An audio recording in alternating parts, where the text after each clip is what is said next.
আসসালামু আলাইকুম, welcome back to my channel cook with Tafida's mom. আশা করি আপনারা সবাই অনেক অনেক ভালো আছেন। আজকে আমি আপনাদের সাথে ব্রয়লার চিকেন রেসিপি শেয়ার করব। অনেকেই ব্রয়লার চিকেন খেতে চান না, চিকেন থেকে একটা স্মেল বের হয়, সেজন্য যদি আপনারা আমার এই রেসিপিটি ফলো করে রান্না করেন তাহলে আপনাদের চিকেন কারি থেকে কোনো স্মেল বের হবে না। আমি এখানে নিয়ে নিচ্ছি 1 কেজি চিকেন। এখন আমি দিয়ে দিচ্ছি 1.5 টেবিল চামচ করে জিরার গুঁড়া, ধনিয়ার গুঁড়া, 1 টেবিল চামচ মরিচের গুঁড়া, 1 টেবিল চামচ হলুদের গুঁড়া, 1 চা চামচ গরম মশলার গুঁড়া, আর আমি খুবই অল্প পরিমাণ জয়ফলের গুঁড়া ব্যবহার করব। দিয়ে দিচ্ছি 2 টেবিল চামচ টক দই। আপনাদের কাছে টক দই না থাকলে লেবুর রসও ব্যবহার করতে পারেন। এখন আমি 1.5 টেবিল চামচ করে আদা বাটা, রসুন বাটা দিয়ে খুব ভালোভাবে মিক্স করে নিচ্ছি। মিক্স করে আমি 1 আওয়ারের জন্য ম্যারিনেশনের জন্য রেখে দিব। এখন একটি ফ্রাই প্যান নিয়ে আমি দিয়ে দিচ্ছি তেল আপনারা আপনাদের পছন্দ অনুসারে ব্যবহার করবেন। এখন আমি 1 কাপ পেঁয়াজ কুচি দিয়ে দিচ্ছি।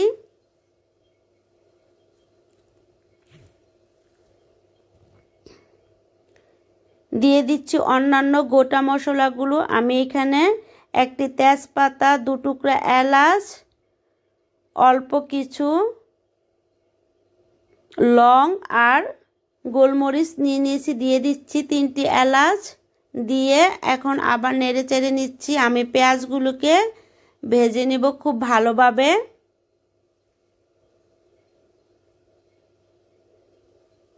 দিয়ে দিচ্ছি স্বাদ মতো লবণ।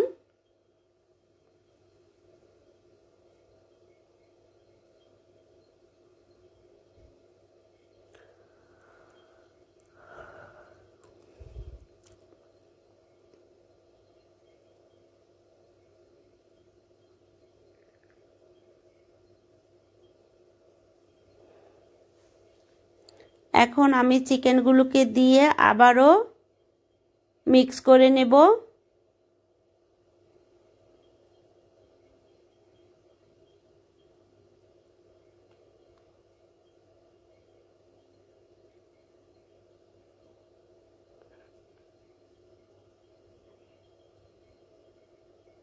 দিয়ে দিচ্ছি অল্প পরিমাণ পানি, দিয়ে আমি ঢাকা দিয়ে রেখে দিব 8-10 মিনিটের জন্য।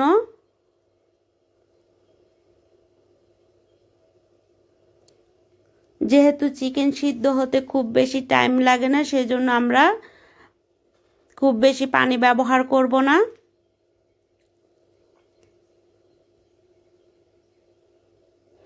আর আমাদের চিকেন খুব ভালোভাবে কষিয়ে নিতে হবে।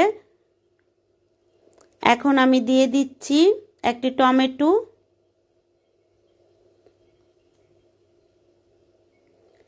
দিয়ে দিচ্ছি মাঝারি সাইজের 2টি আলু, দিয়ে আবারও মিক্স করে নিচ্ছি। এখন আমি আবারও ঢাকা দিয়ে রেখে দিব 5-7 মিনিটের জন্য।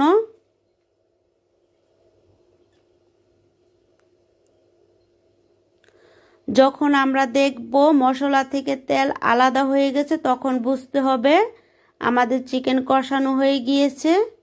সেই পর্যায়ে আমরা আবারও পানি দিয়ে দিব। আর পানি আপনারা যে রকম ঝোল খেতে পছন্দ করেন ঠিক সে অনুসারে ব্যবহার করবেন। এখন আমি দিয়ে দিচ্ছি 3-4টা কাঁচামরিচ দিয়ে আবারও ঢাকা দিয়ে দিচ্ছি 5-7 মিনিটের জন্য।